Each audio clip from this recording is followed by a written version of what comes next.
Hello and welcome to Tech Tuesday, presented by Delta Media Group, where we're very careful to never set our passwords as beef stew.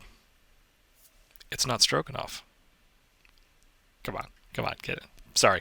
Okay, so today we're going to take a look at the email queue system, or not the email queue system specifically, but the saved search queue system. So what this allows you to do is create a saved search for a customer so that the system will automatically pick up any new listings they might be interested in and send them out an email to let them know that those new listings have come on the market. What this system allows you to do, or what this additional setting allows you to do, is essentially drop that message into a queue so that you can review it before you actually send it out to the customer. So for customers that you set up an instant save search, so the idea is that as soon as the listing comes on the market, it sends them the email. This isn't a very good fit for those, because in those cases, you want them to be notified right away. For this, it's more for anybody who may not be quite as active in the market or doesn't need to see those listings come up right away. So you can just have it send you that email ahead of time so you can check it and then remove any listings that you know they won't be interested in, so that when you ultimately send them the email, you know that maybe it took them a little longer to get it than they would have otherwise, but it does include listings that are kind of better tailored to their situation and the kind of thing they're looking for. So in order to set one of those up, first we have to set up a saved search like we would any other. So I'm just going to go ahead and go into my Customer Center, and we'll just kind of pick a random customer account here. How about Charlene Sample? That sounds like a good plan, right? So from here, we're going to scroll down to the Saved Searches and Market Watch sections. So here we are, and we're going to add a saved search. So on this property search page, we can now choose how we want to define the area. I can do by market, and it is possible for me to include multiple markets here. So for example, if they were interested in, listings in 3 different school districts, then I could do a by market search, and I could enter those 3 school districts, and the results I would see would be all listings that are in any of those districts. I could also do specific MLS numbers, which doesn't make a lot of sense for a saved search in this case. It would if I'm driving it by price changes, I guess, so then they would get a report if any of those, or an email rather, if the price changed or the price went down on any of those listings. But for the most part, you won't set up saved searches by that a lot. Now I could do by radius, so just pick a center point and a radius around that point. I can do by area, where I'd actually draw out a polygon. I can do by boundary, where we actually have some public record boundary areas, like for municipalities, for school districts, even for school attendance zones. So it basically draws a boundary area on the map, and then the search only includes listings that are within that boundary area. And then lastly, if this particular system is turned on for you at the company level, then you may have access to do a drive time based search here also.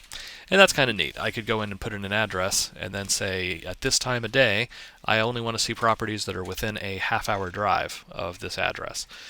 And then it would basically build a boundary area and then show me only the listings that are within the boundary area there as well. So we have all these options to search by, and these are the same options that are available on the public site. So for the sake of demonstration here, I'm just going to go let's do it by radius. Why not? We'll mix it up a little bit. So this is actually all selected. It's kind of hard to tell, so zoom out a little bit. So there's my radius. So I'll go ahead and zoom that in a bit. If I wanted to get fancy, I could punch in an address here, and it would locate that on the map, and then I could center my bubble on that. So we'll go with North Canton here, make it a little bit bigger. So that'll be a good radius for this. Next, and then these are all the properties available in that radius. So from here, I would go through and build out this search just like any other. We can see the property statuses that are being included, the property types, so I can narrow that down if I'd like. I can narrow down the details further with kind of the standards, bed, bath, price, things like that. So I have all those options available. I have the additional filters available here, just kind of standard home options. So this is all stuff that is also visible on the front end or on the public website. And then the thing that is only available in the back end are MLS-specific search criteria. So there are a lot of different criteria that don't really exist universally from one MLS to the next. We still make those searchable here, but only on the back end. A lot of that criteria and its functionality probably won't make a lot of sense to a buyer that just comes to the website. So that's why we leave it here, so that you can leverage it as the agent, setting up a search for one of your clients, but they can't really get to it on the front end. The biggest thing to keep in mind with the MLS search is that if I do, for example, choose this MLS, and I choose any of the criteria under this, this is criteria specific to this MLS. So by choosing anything here, I am thereby limiting my search results to only listings from this MLS. So that's worth keeping in mind if you are searching in an area where there's an MLS overlap. So if these two MLSs overlap the same area, I would inherently be narrowing it to only results from this one by selecting any of the options that are specific to this MLS. So just a word of caution there. So moving right along, we have our search summary, which just lays out a quick summary of everything that I've selected so far. So that way I don't have to go drop down by drop down and see what I've chosen. I can just see it all here. And I can also reset all that criteria from here. I can load in a Save Search template here if I'd like. So if I have saved a template that I use periodically, let's say 3 bedrooms, 2 bathrooms, and 2,000 square feet, and it seems like I'm setting up every search with that criteria, I could save that, and then I could load that up as a template later on. So I could pull that up a little more quickly instead of going through and selecting each option. But the last thing we have here is Saved Search Settings, and this is what we're interested in for this video today. So from here, I can give my search a name, which is always a good idea. Just makes it that much easier to identify. It does appear in the email that goes to the agents, and then it also appears on their profile page interface so that you can easily identify which search is which. So my test search, that'll work for now. Next, we can choose whether or not the message notifications are turned on. So in the case of this, we're talking about queuing these emails, so obviously that has to be turned on. Otherwise, there's there's nothing to queue if they're not being sent a notification to the Save Search. So make sure that's set to on.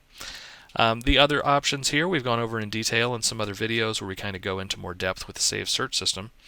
But in this case, we're going to look specifically at the Saved Search queue system. So in order to look at that, you'll notice that there are no additional options at this point that say anything specific to that. However, in the Send Future Updates, where I actually set the search interval, if I choose anything that is 7 days or longer, there's an additional drop-down, or not really drop-down, an additional checkbox that appears here that allows me to add new emails to queue for review. So if I check that box, that effectively makes this a queued search. Now what it's doing here is the system will run this search on whatever interval I choose here. So if I choose instantly, really it's running all the time. If it finds any new listings, it'll send a notification off to the agent. If I set it to every day, it runs once a day, runs twice a day, runs 3 times a day. So whatever I set that to is how often it runs. And normally, when it runs, if it does find something, any new listing that matches this criteria that it did not find before, that's when it would send the email off to the customer. When I go to 7 days, I have the additional option of adding those to the queue. So instead of sending it to the customer, it sends me an email, and then I can go in and make modifications to it if I'd like, and then ultimately approve it. So I would set up the rest of the search options the way I normally would, and then if I want to send this one right away, I could put in a custom message here and say Save Search and Send, or I can leave this unchecked and I could just save the search. And then what it'll do is the next time it runs, if it does find any new listings, it'll then add those to the queue. I'll get a notification, and then I can go into the system and approve that and ultimately send that Save Search email if I want. So to expand on exactly how that process works, what will happen is if I had left this at 7 days, so I set it at 7 days and I set it to go to the queue, when it runs 7 days from now, if it finds new listings that match the criteria for this search, I'll get an email that's just a quick notification that just says specifically there are new emails found in the queue, or a new email has been added to the Saved Search queue. Within that email, there will be a link that takes me directly to the Saved Search queue page. Now, if I don't want to follow the link in the email, or if I'm already in the DeltaNet, I can just use the quick actions up here, and I can type in Saved Search, and you can see under Navigation we have Marketing Saved Search Queue. And if I click on that, that takes me straight to that Saved Search queue page. Now, I could also go over here under Marketing, and I may have a link to Save Search queue underneath that dropdown, or on the marketing landing page I may also have a tile that links there. Those tiles and that side navigation can be customized on a per company basis sometimes, so you may not have those links there. If you don't, you should be able to use the quick search or the quick actions bar up here in order to find this page. Or, again, you can just click the link in the email. It just says, click here to see your queue. And then when you click that link, it takes you straight to this page in the DeltaNet. So from here, you'll see your search, the one that initiated the email, but you'll also see any other queued Save Searches in here. So if you do have more than one, you'll see those listed out. and then you have the option. You'll see when it's next going to run. So basically that gives you kind of your time frame on that, so how long you've got to go in there and make your changes to it before it kind of moves on to the next one. And then under actions, we can send it as it is, so we can just say that we trust it, it's good, it found something, we're just going to send it. So we just click send. We can modify it, or we can just discard it completely so it won't send at all. Now, send as is just sends it out. Discard will just remove it here. But then modify takes us to this page where we can then modify this search out, make any changes next that we would like to it, and send it. So from here, we can see that it queued up an email. It did pick up one new property that matched this particular saved search. So this is a test search that I set up. So this is the new property that matches it. If I want to just go ahead and send this one, I can click send, and it'll send out the regular Home Finder email or Save Search email, and it'll include a link to this new listing. Let's say that it had found multiple results, so it would show all the results it had found on this page, and then I could use this Remove from Email button to take these out of here if I know that this is a property my customer is not going to be interested in. Now additionally, I have this quick view here, so I can load this up to see some more details about this property. This is a test listing, so it only has the one photo, but if it had more than one, I could cycle through the photos here and see any additional information with that. But we'll close this out. But that's pretty much the gist of it. I would go through here, use this Remove from Email button, take out any of the properties that I don't think my customer will be interested in, and then click send, and that sends the saved search off to them. So there you have it. That is the saved search queue system. So that is how you can set up a saved search so that instead of going to the customer directly when it finds new listings, it'll send an email to you that notifies you of it, where you can go in here, kind of give that email a once over, remove any properties you don't think they'll be interested in, and then send it out from there. So, as always, thanks a lot for joining me. If you have any questions, comments, concerns, feel free to send an email into support@deltagroup.com or give us a call and we can help you out with this or anything else that you need. Thanks a lot.